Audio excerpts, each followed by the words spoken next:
Welcome back to the channel friends. ഇപ്പോൾ ഞാൻ നിങ്ങളുടെ ഹോസ്റ്റ് നിതിൻ, കൂടെ മെജും ഈ ചാനലിനെ സപ്പോർട്ട് ചെയ്യുന്നു. ഇന്നത്തെ വീഡിയോ ഒരു ബിഫോർ വാച്ചിങ് വീഡിയോ ആണ്. ഈ ഒരു സീരീസിൽ നമ്മളൊരു മൂവിയോ അല്ലെങ്കിൽ ഒരു ഷോ റിലീസ് ആവുന്നതിന് മുമ്പ് എന്തൊക്കെ അറിയണം എന്നതിനെ പറ്റിയിട്ടാണ് പറയാറ്. ആൻഡ് ഇന്നത്തെ വീഡിയോയിൽ ഈ ആഴ്ച ഇറങ്ങാൻ പോകുന്ന ഒരു സീരീസിനെ പറ്റിയിട്ടാണ് വാട്ട് ഇഫ്.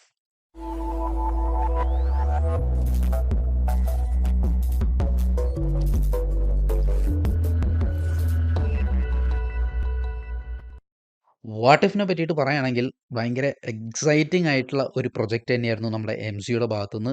ഭയങ്കര വെറൈറ്റി കൊണ്ടുവന്നിട്ടുള്ളൊരു ആനിമേഷൻ സീരീസ് തന്നെയായിരുന്നു ഇത്. അപ്പോൾ നമുക്ക് ഒട്ടും ടൈം വേസ്റ്റ് ചെയ്യാണ്ട് നമുക്ക് നോക്കാം എന്തൊക്കെയാണ് ഈ സീസൺ കാണുന്നതിന് മുമ്പ് അറിയേണ്ടതെന്നുള്ളത്. അപ്പോൾ അവസാനത്തെ സീസൺ വരുമ്പോൾ എല്ലാവർക്കും അറിയാം, ഈ ഒരു ഷോ ഞാൻ നേരത്തെ പറഞ്ഞ പോലെ പല കാര്യങ്ങളും നമ്മൾ പ്രതീക്ഷിക്കാത്തതാണ് നമ്മൾ ഇതിൻ്റെ 2 സീസണിൽ നമ്മൾ കണ്ടിട്ടുള്ളത്. നമ്മൾ ഒരു എക്സാമ്പിൾ തന്നെ ഏറ്റവും ഹൈലൈറ്റ് പറയാനുള്ളത്, സ്റ്റീവ് റോജറിന് സൂപ്പർ സോൾജർ കിട്ടുന്നതിന് പകരം പെഗി കാർട്ടറിന് അത് കിട്ടുന്നു. അങ്ങനത്തെ ഭയങ്കര വെറൈറ്റി ആയിട്ടുള്ള ഓരോ ക്യാരക്ടേഴ്സും ഓരോ കഥാസന്ദർഭങ്ങളാണ് വാട്ട് ഇഫിൽ നമ്മൾ കണ്ടിട്ടുള്ളത്. ആദ്യത്തെ സീസണിൽ പറയുകയാണെങ്കിൽ അൾട്രോൺ ആയിരുന്നു മെയിൻ വില്ലൻ. അതും അൾട്രോണിന് എല്ലാ ഇൻഫിനിറ്റി സ്റ്റോൺസും കാര്യങ്ങളൊക്കെ കിട്ടിയിട്ട് ഭയങ്കര പവർഫുൾ ആയിട്ടുള്ളൊരു ബീയിങ് ആയിട്ടാണ് മാറിയത്, ഇൻഫിനിറ്റി അൾട്രോൺ ആയിട്ട്. ആൻഡ് ഈ ഒരു വില്ലനെ ഡിഫീറ്റ് ചെയ്യാനായിട്ട് ആ ഒരു ഫസ്റ്റ് സീസണിൽ കണ്ടിട്ടുള്ള എല്ലാ ക്യാരക്ടേഴ്സിനും കമ്പൈൻഡ് പവർ തന്നെയാണ് വേണ്ടി വന്നത്. അതായത് ആൾട്ടർനേറ്റ് ഡോക്ടർ സ്ട്രേഞ്ചും അതുപോലെ തന്നെ ഗാർഡിയൻസ് ഓഫ് ദ മൾട്ടിവേഴ്സിൻ്റെ ഒക്കെ ഹെൽപ്പ് വേണ്ടി വന്നു ഫസ്റ്റ് സീസണിൽ. രണ്ടാമത്തെ സീസണിലേക്ക് വരുമ്പോൾ നമ്മൾ ഒരു ഒറിജിനൽ ക്യാരക്ടറുടെ ഇൻട്രൊഡക്ഷനാണ് കണ്ടത്. അഹോരി എന്ന് പറഞ്ഞൊരു ക്യാരക്ടർ. ഈ ക്യാരക്ടർ കോമിക്സിലും വന്നിട്ടില്ല. സോ ഒരു പുതിയ ഫ്രഷ് ക്യാരക്ടറാണ് വാട്ട് ഇഫ് സീസണിലൂടെ അവർ കൊണ്ടുവന്നത്. ഈ ഒരു സീസണിൽ ആൾട്ടർനേറ്റ് സ്ട്രേഞ്ചിന് തൻ്റെ യൂണിവേഴ്സ് റീസ്റ്റാർട്ട് ചെയ്യാനായിട്ട് നോക്കുന്നതാണ് ക്രിസ്റ്റീൻ പാമറിനെ സേവ് ചെയ്യാനായിട്ട്, തൻ്റെ ഗേൾ ഫ്രണ്ടിനെ സേവ് ചെയ്യാനായിട്ട്.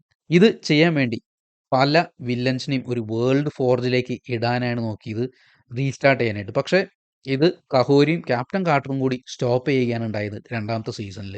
അങ്ങനെ അവസാനം നമ്മൾ കാണുന്നത് വാച്ചർ ഈ ഒരു ക്യാപ്റ്റൻ കാർട്ടറിനെ കൊണ്ടുപോകുന്നതാണ് ഒരുമിച്ച്. ഈ സീസണിൽ നമുക്ക് കുറച്ചും കൂടി ഡിഫറൻ്റ് ആയിട്ടുള്ള കുറേ കാര്യങ്ങൾ നമുക്ക് കാണാം. പുതിയ പുതിയ സംഭവങ്ങൾ നമുക്ക് എക്സ്പീരിയൻസ് ചെയ്യാൻ പറ്റുമെന്ന് തോന്നുന്നു.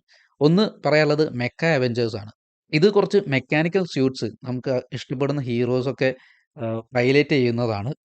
ആൻഡ് ഇത് കമ്പൈൻ ചെയ്തിട്ട് ഒരു വലിയ റോബോട്ടിക് സ്യൂട്ടായിട്ട് മാറും. ആൻഡ് അതിനെ ദ അവഞ്ചർ എന്ന് വിളിക്കുകയും ചെയ്യും. ഇത് കോമിക്സിലുള്ള ഒരു കൺസെപ്റ്റ് തന്നെയാണ് ഇവർ സീരീസിലേക്ക് കൊണ്ടുവന്നിരിക്കുന്നത്. പിന്നെ ഒരു എപ്പിസോഡ് എനിക്ക് തോന്നുന്നു എടുത്ത് പറയാനുള്ളത് റെഡ് ഗാർഡിയനും വിന്റർ സോൾജറും തമ്മിലാണ്. And I think it will be A very fun episode. ഇവരെ ആ ഒരു കോമഡി നിറങ്ങിയിട്ടുള്ള ഒരു എപ്പിസോഡാണെന്ന് തോന്നുന്നുണ്ട് ഇത്. പിന്നെ ഒരു എപ്പിസോഡ് അഗതേനെ ബേസ് ചെയ്തിട്ടാണെന്ന് തോന്നുന്നത്. What if Agatha went to Hollywood എന്ന് പറഞ്ഞിട്ടൊരു എപ്പിസോഡുണ്ട്. അപ്പോൾ അഗതാനെ ചുറ്റിപ്പറ്റിയിട്ടാണ് ആ ഒരു സ്റ്റോറി പോകുന്നതെന്ന് തോന്നുന്നു. പിന്നെ നമ്മൾ ട്രെയിലർ കണ്ടിട്ടുള്ള ഒരു എപ്പിസോഡാണ് ഹവാർഡ് ദ ഡക്കിൻ്റെ. അതിൽ നമ്മൾ തോറിൻ്റെ പടങ്ങളിലും വേറെ സീരീസിലും കണ്ടിട്ടുള്ള ഡാർസി എന്ന് പറഞ്ഞ കാറ്റ് ഡെന്നിങ്സിൻ്റെ ക്യാരക്ടറും കൂടി ഉണ്ട്. പിന്നെ പറയാനുള്ളത് ഈ ഒരു എപ്പിസോഡിലുള്ള അവസാനത്തെ 2 എപ്പിസോഡിനെ പറ്റിയിട്ടാണ്. കാരണം അതിൻ്റെ ടൈറ്റിൽസ് തന്നെ ഭയങ്കര ഇൻട്രസ്റ്റിംഗ് ആയിട്ട് തന്നെയാണ് തോന്നിയത്. ഒന്ന്, what if the watcher disappeared എന്നാണ്. അതായത് ഈ വാച്ചറാണ് മൾട്ടിവേഴ്സിലെ എല്ലാ കാര്യങ്ങളും കൂടി ഇടപെട്ട് നോക്കിയും കണ്ടൊക്കെ ചെയ്യണത് ചില സമയങ്ങളിലൊക്കെ. സോ എല്ലാം കണക്ട് ചെയ്ത് പോകുന്നത് ഇദ്ദേഹമാണ്. അപ്പം ഈ ഒരു ക്യാരക്ടർ ഡിസപ്പിയർ ആയുള്ള അവസ്ഥ എന്താണെന്നാണ് ഭയങ്കര ക്യൂരിയസ് ആണ് ആ ഒരു എപ്പിസോഡ് കാണാനായിട്ട്. ആൻഡ് അത് ഏകദേശം സെക്കൻഡ് ലാസ്റ്റ് എപ്പിസോഡായിട്ടാണ് അത് വരുന്നത്.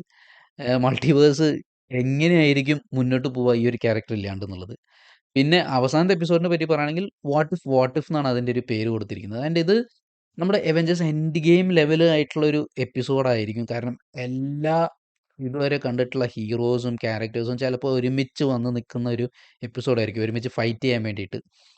ഒരു മെയിൻ ടൈം ലൈനിൽ ഇവരെല്ലാം വന്നിട്ട് ഒരുമിച്ച് എന്താ പറയുക, ഒരു സീസൺ ഫിനാലെ പോലെ ഒരു സെറ്റപ്പ് ചെയ്യാനുള്ളൊരു എപ്പിസോഡ് പോലെയാണത്. എന്തായാലും വാട്ട് ഇഫിനെ പറ്റിയിട്ട് പറയുകയാണെങ്കിൽ ഭയങ്കര ഈ ഒരു 2 സീസണും ഇനിയിപ്പോൾ വരാൻ പോകുന്നതാണെങ്കിലും ഇൻട്രസ്റ്റിംഗ് ആയിട്ടുള്ള എപ്പിസോഡ്സ് തന്നെയാണ് എപ്പോഴും നൽകിയിട്ടുള്ളത്. ആൻഡ് ഇത് അവസാനിക്കുകയാണ്. കാരണം വൺ ഫൈനൽ വാച്ച് എന്നാണ് ഇതിന് പറഞ്ഞത്. അപ്പോൾ ഈ ഒരു സീസണോട് കൂടി ഇത് അവസാനിക്കുകയാണ്.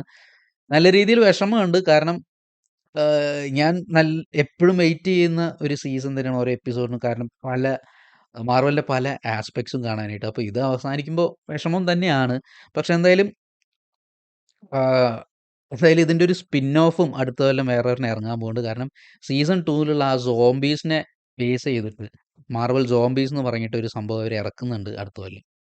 അപ്പോൾ എന്തായാലും ഈ വാട്ട് ഇഫ് റിലീസ് ആവുന്നത് ഡിസംബർ 22 ആണ്.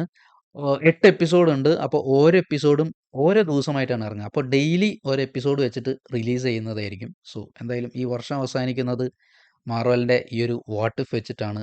So let's just wait for it. ഞാൻ ഭയങ്കര ഓഫ് കോഴ്സ് നിങ്ങൾക്ക് ഇതിപ്പോൾ കേൾക്കുമ്പോൾ തന്നെ അറിയാം അത്രയും ത്രില്ഡ് ആണ് ഈ ഒരു അവസാനത്തെ സീസൺ കാണാനായിട്ട്. സോ ചാനലിലേക്ക് ആദ്യമായിട്ട് വന്നവരാണെങ്കിൽ ലൈക്ക് ചെയ്യാൻ മറക്കരുത്. ഇനിയും കുറേ കണ്ടന്റ്സ് വരുന്നതായിരിക്കും. So keep supporting us. എന്തായാലും അടുത്ത വീഡിയോയിൽ കാണാം. Take care guys.